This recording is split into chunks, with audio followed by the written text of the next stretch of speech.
Gereja Pater Noster. Istilah Latin Pater Noster artinya Bapa Kami.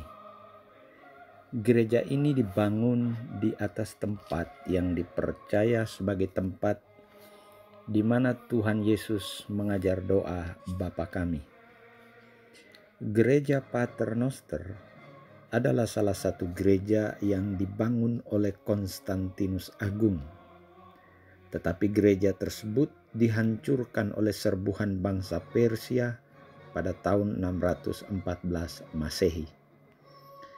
Penghancuran yang berikutnya mengakibatkan munculnya respon dari gereja-gereja dan juga dari kerajaan-kerajaan di Eropa, yang kemudian pada abad yang ke-12 datanglah pasukan salib dan membangun kembali gereja-gereja di tempat yang telah diruntuhkan. Tetapi setelah kekalahan ksatria perang salib, lagi-lagi gereja-gereja termasuk gereja Pater Noster dihancurkan. Dan kemudian setelah berjalannya waktu dikuasai oleh tentara muslim, maka pada tahun 1868 lokasi tempat berdirinya gereja Pater Noster dibeli oleh seorang bangsawan yang dikenal sebagai Putri Aurelia de Bossy de la Tour de Aurfegne dan disumbangkan untuk Prancis.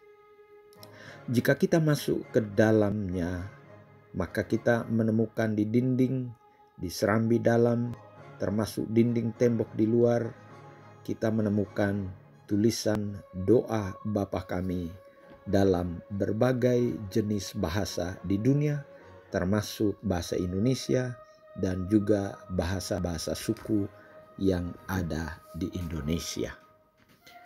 Doa Bapa Kami diajarkan oleh Tuhan Yesus kepada muridnya di tempat ini.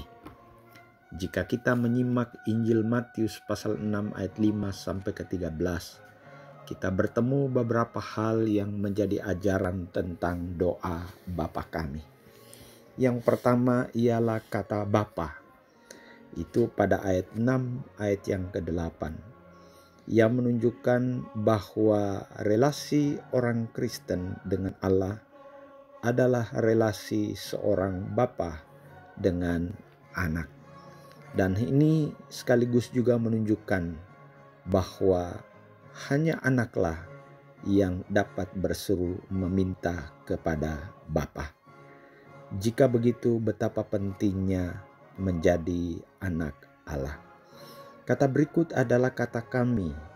Ayat 11 ada 2 kali, ayat 12 4 kali, ayat 13 ada 2 kali.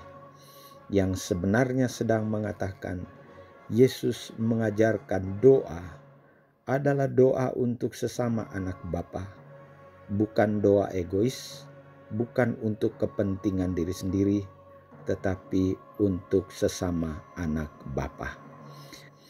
Berikutnya, dikuduskanlah namamu dalam bentuk pasif yang biasanya dipakai dalam ungkapan rasa hormat.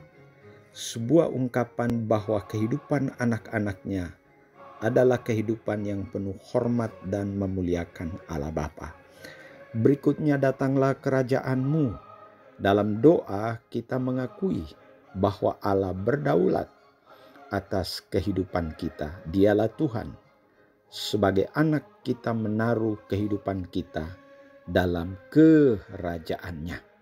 Suatu kerinduan juga yang mengarah kepada kehidupan kekal.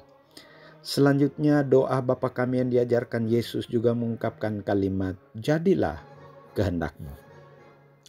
Doa itu sesuai dengan kehendak Bapa, bukan sesuai dengan kehendak kita. Itu prinsip dalam tiap doa yang kita naikkan kepada Tuhan dalam pengajaran doa Bapa Kami. Selanjutnya, bahwa jawaban pun adalah sesuai dengan kehendak Tuhan dan bukan kehendak kita. Kalimat berikutnya ialah, berilah kami makanan kami pada hari ini. Makanan kami yang secukupnya, yang sebenarnya sedang mengajarkan bahwa sumber segala berkat adalah Tuhan.